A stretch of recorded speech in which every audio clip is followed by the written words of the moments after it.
कि आप अंडा मुर्गी भी खाते हो, हाँ या ना, और बकरा भी खा लेते हो, और भैंसा और गाय नहीं, और आदमी। गांव में कोई मरता होता है तो फिर खाते नहीं उसको। भाई गांव में कोई मर जाए ना तो फिर पका के खा लिया करो। चलो आज मरा है फलाना, चलो खाते हैं। भाई जब आप मुर्गी खा सकते हैं, मुर्गी का मांस खा सकते, मछली का मांस खा सकते, बकरे का मांस खा सकते, तो दादाजी मर जाए तो दादाजी को भी खा लो पका के। आज टांग खा लिए, कल उनका हाथ खा लिया, परसों उनका पेट खा लिया, परसों पीठ खा ली, फिर सिर खा लिया। भाई मांस ही तो खा रहे हैं आप।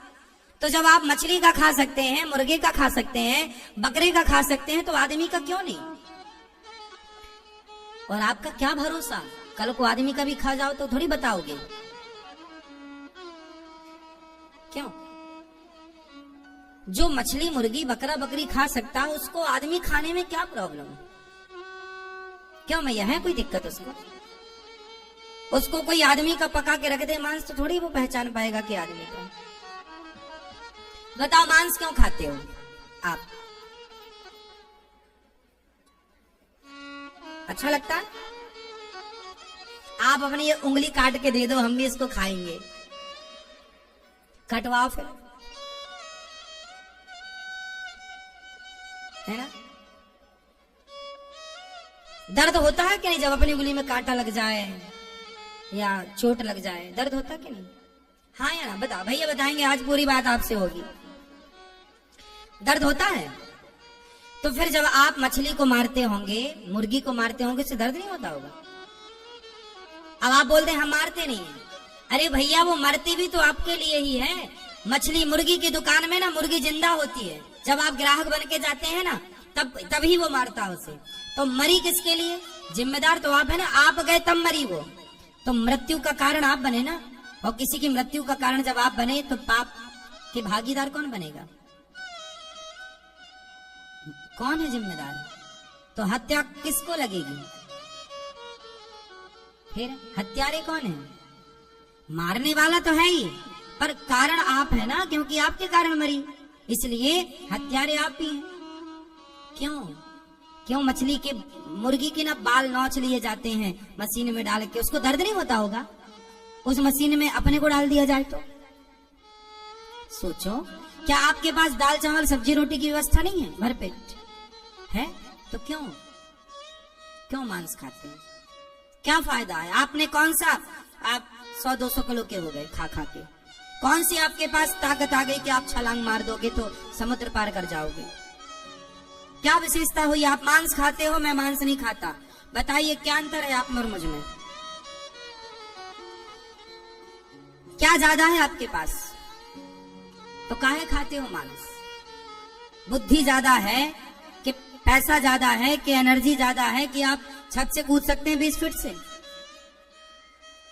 पैसा मिलता है मांस खाने से, पुण्य मिलता है मांस खाने से क्या? क्यों हत्यारे बनते हो? ये भोगना पड़ेगा। पितामह भीष्म जैसों को छोड़ा नहीं भगवान ने, तो आप और हम किस खेत की मूली? भीष्म पितामह जैसे लोगों को, सांप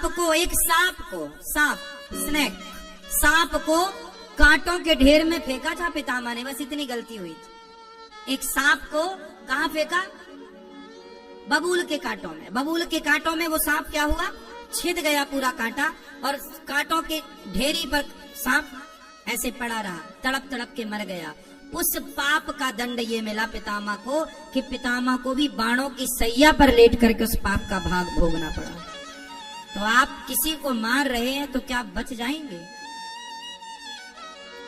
हमारी हिंदू सनातन धर्म में चींटी को मारना पाप है।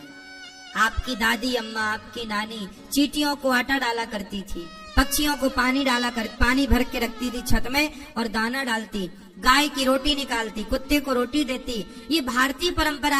हम मनुष्य हैं, हम जीवों की रक्षा करने वाले बने, हम रक्षक बने, हम भक्षक ना बन जाए। साहब आपको रक्षा करने का अधिकार तो है। अच्छा मैं आपसे एक सवाल करूं आपसे, क्या आप एक मरी हुई मछली को जीवित कर सकते हैं?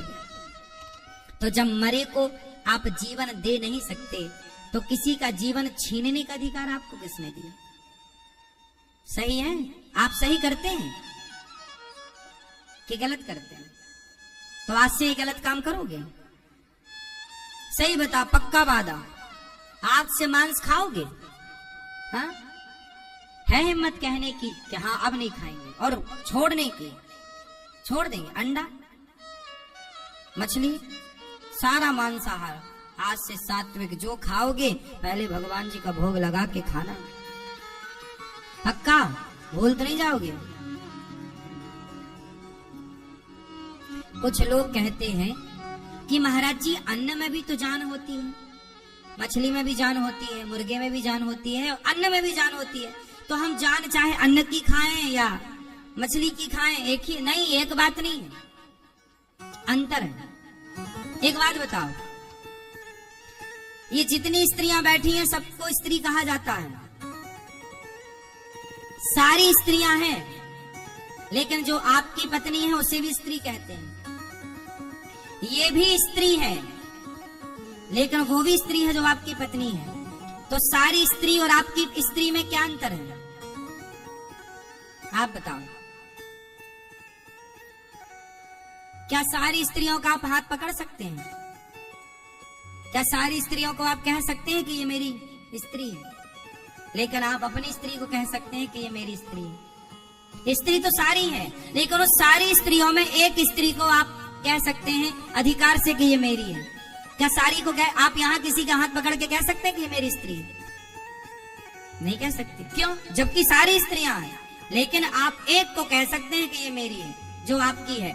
आप उस एक को क्यों कह सकते हैं? क्योंकि उस एक को मेरी कहने का आपको अधिकार मिल चुका है, विवाह हो चुका उसके साथ, मंडप के नीचे समाज ने आपको इजाजत दे दी, शास्त्रों ने, धर्म ने इजाजत दे दी कि अब तुम इसको अपनी कह सकते हो, तुम्हारी पत्नी है, इसके संग तुम रहो, कोई दिक्कत नहीं। सारी स्त्रियों में एक के लिए आपकी इजाजत है। यदि सारी स्त्रियों को आप अपनी कहने लग जाओगे तो कानून आपको दंड देगा कि नहीं? हाँ, उसी प्रकार जैसे स्त्री तो सारी है पर एक को आप अपना कहने का अधिकार रखते हैं, उसी तरह जान तो सबके अंदर है, मछली के अंदर, मुर्गे के अंदर, अन्न के अंदर, दाल चावल सबके अंदर जान है, लेकिन दाल चावल सब्जी रोटी में जो जान है, उस जान को, उस अन्न को खाने की इजाजत शास्त्रों ने दे दी। उसी तरह जैसे आपकी पत्नी को आपके साथ रहने की इजाजत है, अन्य स्त्रियों को नहीं, उसी तरह धर्म ने, शास्त्र ने बताया कि अन्न खाओ, मांस मत खाओ। मांस खाने की इजाजत नहीं है, अन्न खाने की इजाजत है। तो जो आपको इजाजत है वो तो करो, जो नहीं इजाजत है वो करोगे तो कानून दंड देगा, ईश्वर का कानून दंड देगा आपको। आपको अन्न खाने की इजाजत है, भले उसमें जान होती है तो होती है, उसकी इजाजत है। स्त्री तो स्त्री है, लेकिन एक स्त्री को इजाजत है कहने का कि ये मेरी पत्नी है। आप सबको नहीं कह सकते कि ये मेरी पत्नी है। उसी तरह आप सबको, सबके मांस नहीं खा सकते, सबकी जान नहीं ले सकते। आप चावल खा सकते हैं, आप गेहूं खा सकते हैं, आप बादाम खा सकते हैं, आप फल खा सकते हैं, लेकिन आप मांस नहीं खा सकते। मांस खाओगे तो अपराध होगा। वैसे ही जैसे आप किसी स्त्री को हाथ पकड़ के कह दो कि ये मेरी पत्नी है तो अपराध होगा, दंड मिलेगा आपको। क्यों आप किसी स्त्री का हाथ पकड़ रहे हैं? उसी तरह क्यों आप मांस खा रहे हैं? ईश्वर आपको दंडित करेंगे। विधान है सबका साहब, कोई मनमानी थोड़ी है। ये भारत देश एक विधान से चलता है, तो ईश्वर की पूरी सृष्टि विधान से चलती है। यदि उस विधान का कोई उल्लंघन करेगा तो चाहे कोई हो, दंड का भागीदार है। इसलिए कहते हैं विधि का विधान, ये तो विधि का विधान है। इसलिए क्या कहते हैं? ये तो विधि का, तो आप विधि का विधान तोड़ रहे हैं।